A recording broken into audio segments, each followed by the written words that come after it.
India TV YouTube channel को subscribe करें और बेल आइकन दबाएं। आप देख रहे हैं जीतेगा इंडिया। नमस्कार, मैं हूं अजय कुमार। कोरोना से बचाव का सिर्फ और सिर्फ एक रास्ता है, वैक्सीन।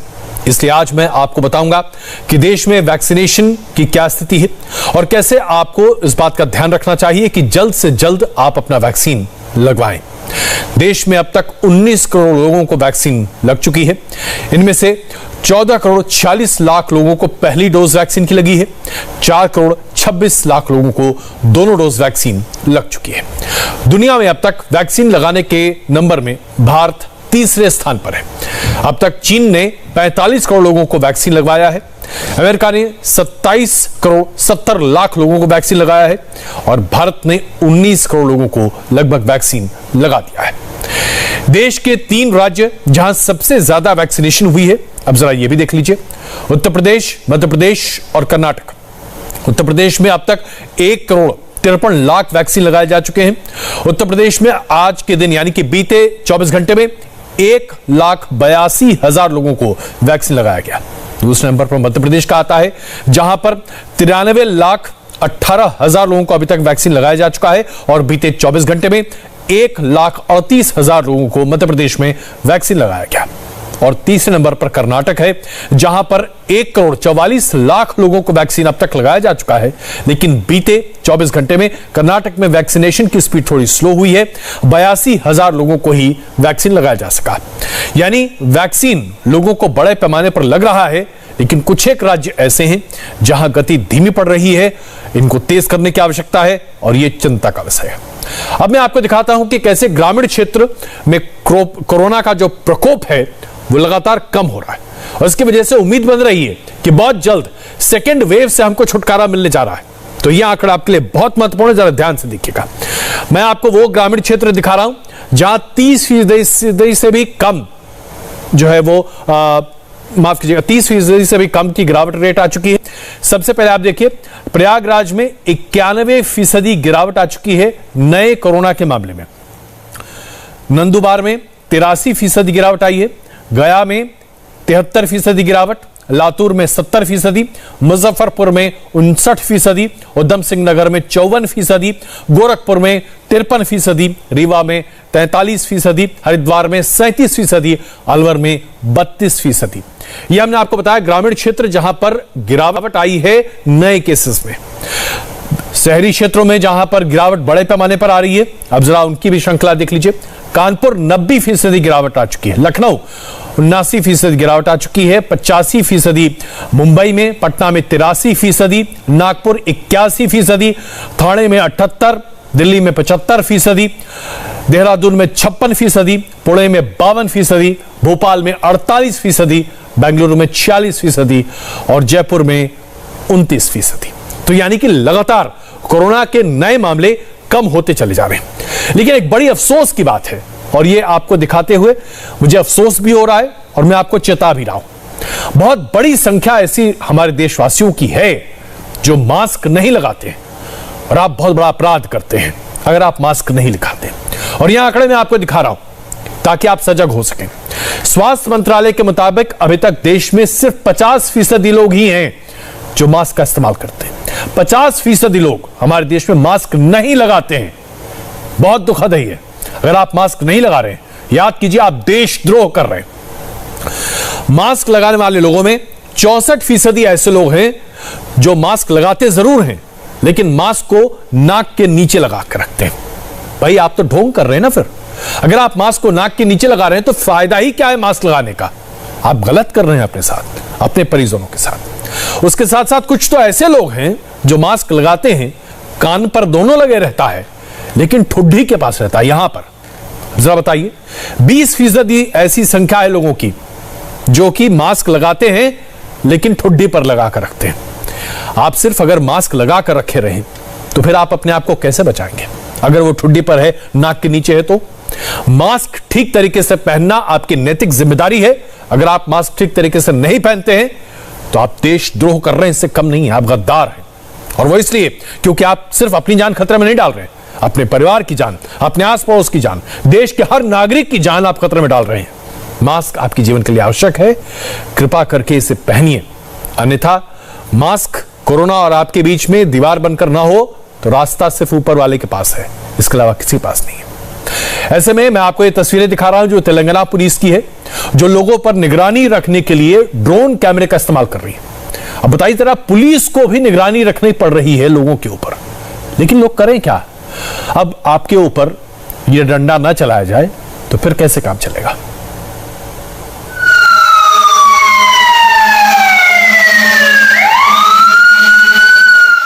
दिन में ड्रोन कैमरे से निगरानी,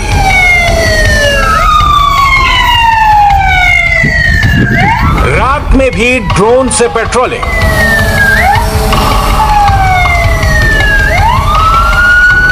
शहर के चप्पे चप्पे पर ड्रोन से नजर,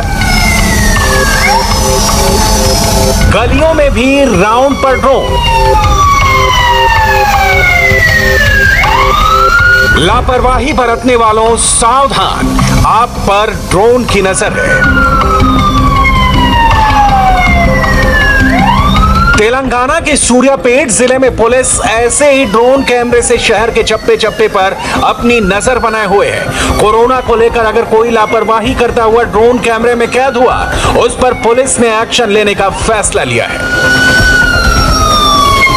दरअसल शहर के मुख्य सड़क और चौराहों पर तो पुलिस पहरा कर रही है, लेकिन शहर के अंदरूनी मोहल्लों की एक एक गलियों पर नजर रखना मुमकिन नहीं है, इसलिए पुलिस अब ड्रोन कैमरे का सहारा ले रही है। इस ड्रोन के साथ पुलिस का एक सायरन भी जोड़ा गया है।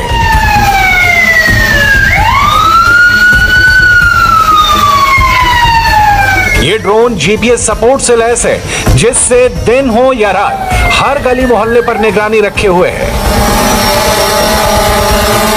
खास बात यह है कि इस पर कंट्रोल रूम अटैच है। ऐसे में घर के बाहर घूमने वालों का वीडियो सीधे कंट्रोल रूम को भेज देता है और जीपीएस सिस्टम के चलते नियम तोड़ने वालों की लोकेशन ट्रेस होने में देर नहीं लगती।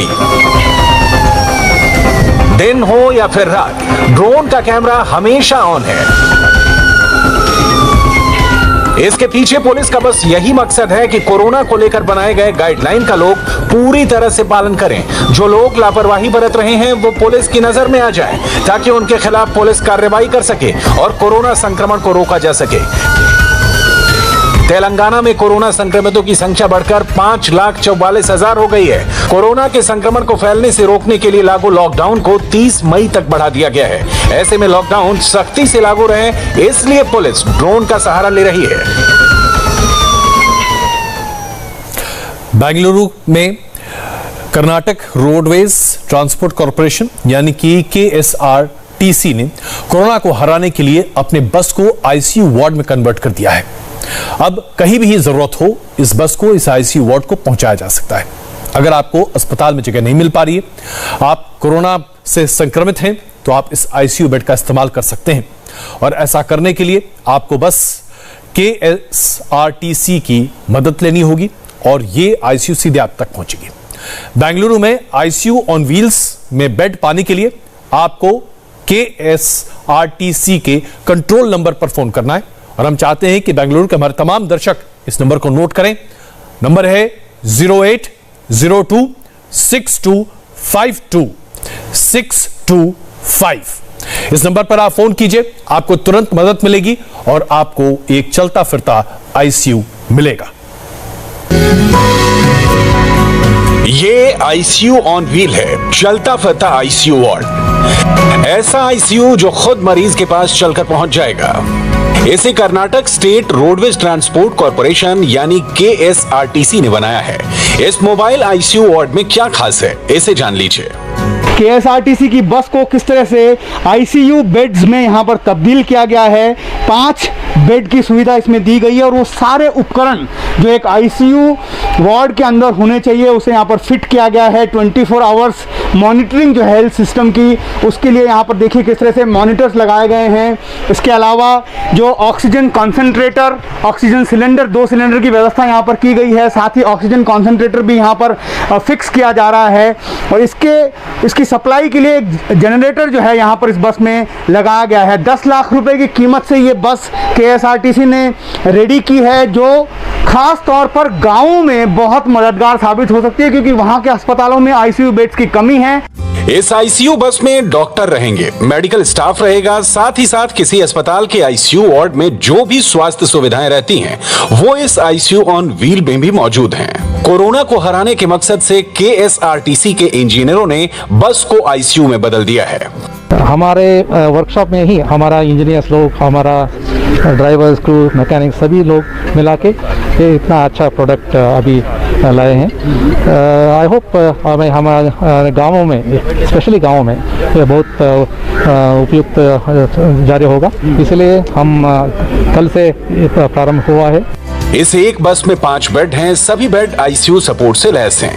केएसआरटीसी ने अभी ऐसी कई आईसीयू बसों को बनाने का प्लान बनाया है ताकि गांव के लोगों को कोरोना से महफूज रखा जा सके।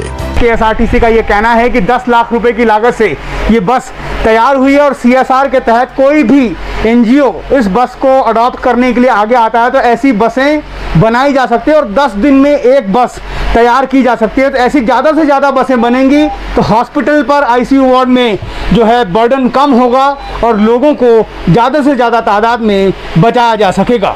कोरोना के क्रिटिकल मरीज को अगर अस्पतालों में आईसीयू बेड नहीं मिल पाता है तो फिर गांव में जहां दूर दूर तक अस्पतालों में इंटेंसिव केयर यूनिट की सुविधा नहीं है, वैसे मरीजों की ये आईसीयू बस जान बचाएगी। और अब आपको दिखाते हैं मुंबई में टीकाकरण के अभियान को, यानी कि वैक्सीन लगाने के अभियान को किस तरीके से तेज करने के लिए मोहल्ला वैक्सीन सेंटर बनाया जा रहा है। बहुत जबरदस्त शुरुआत है ये, और ये रिपोर्ट आपके लिए देखना आवश्यक है। मुंबई की आबादी 2 करोड़ है।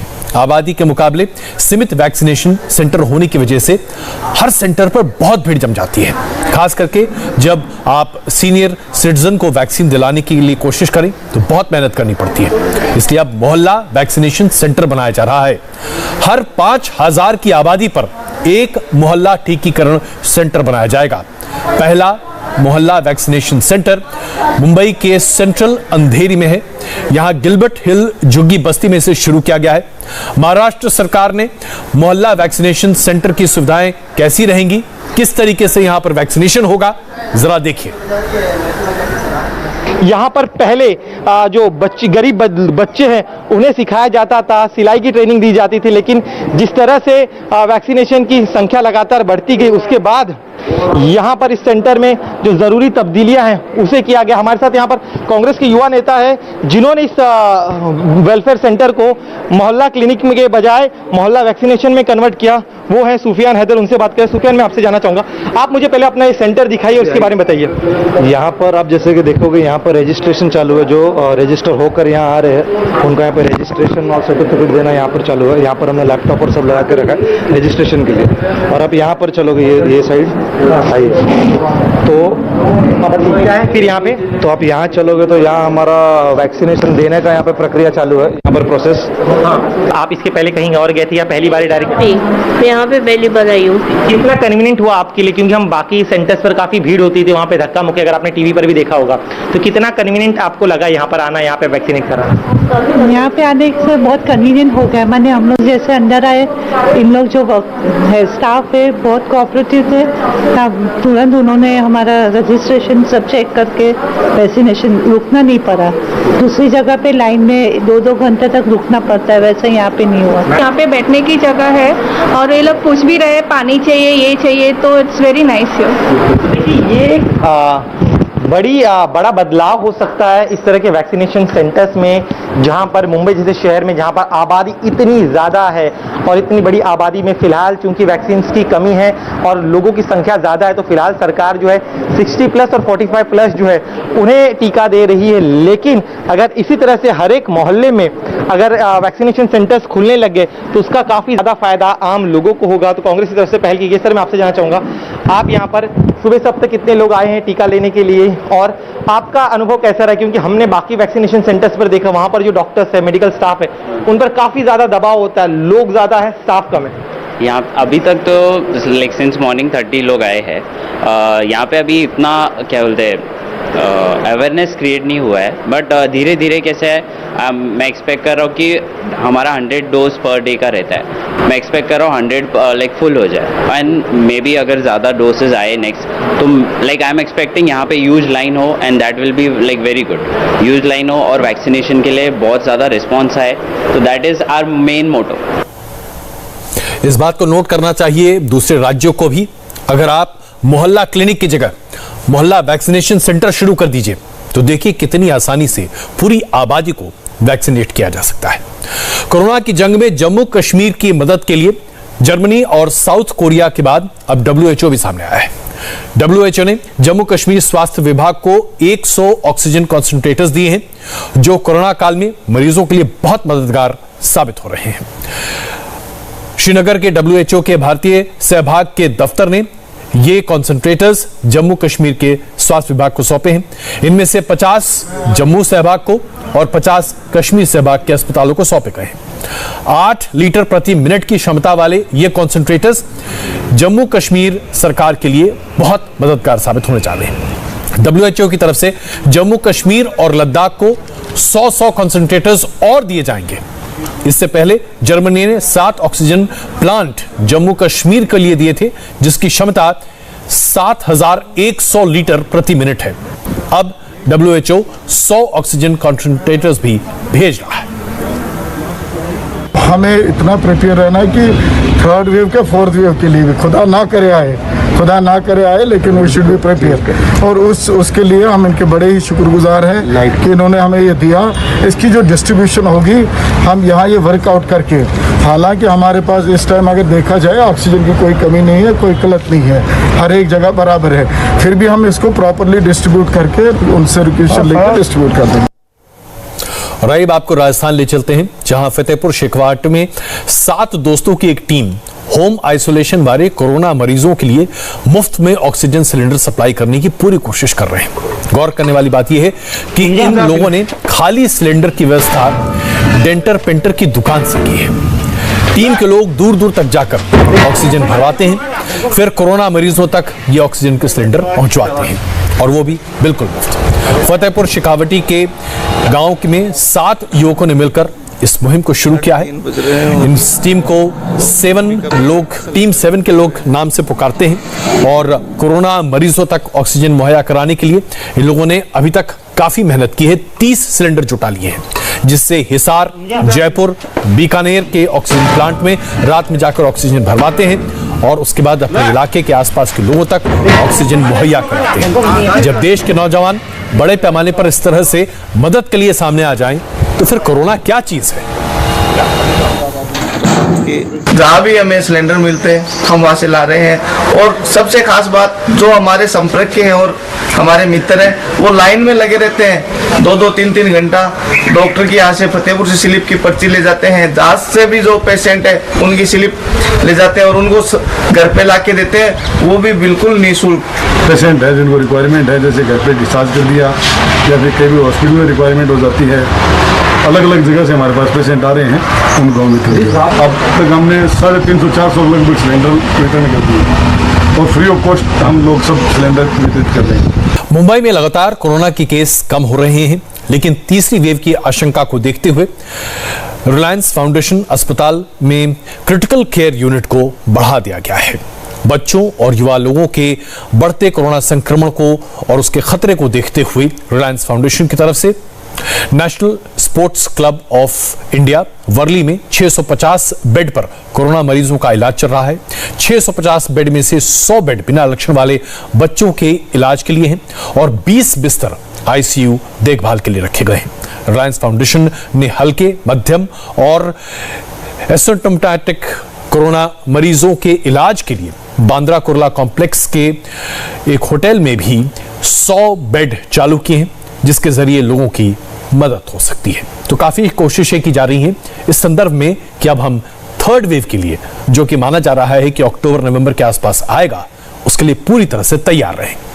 कोरोना की लड़ाई मिलजुल कर ही, एक दूसरे की मदद से ही हम जीत सकते हैं, ना हम भ्रम फैलाएं, ना अफवाह फैलाकर। देश में इस समय एक टूल किट पर जबरदस्त सियासत हो रही है, गर्म है ये पूरा मामला। विदेशी न्यूज चैनल में भी हेडलाइंस बना हुआ है ये सब कुछ। हरिद्वार कुंभ को सुपर स्प्रेडर बताया जा रहा है। नमस्ते, मैं हूं मीनाक्षी जोशी। वीडियो और खबरों से अपडेट रहने के लिए India TV YouTube channel subscribe करें, बेल आइकन दबाना ना भूलें। जुड़े रहें इंडिया टीवी के साथ।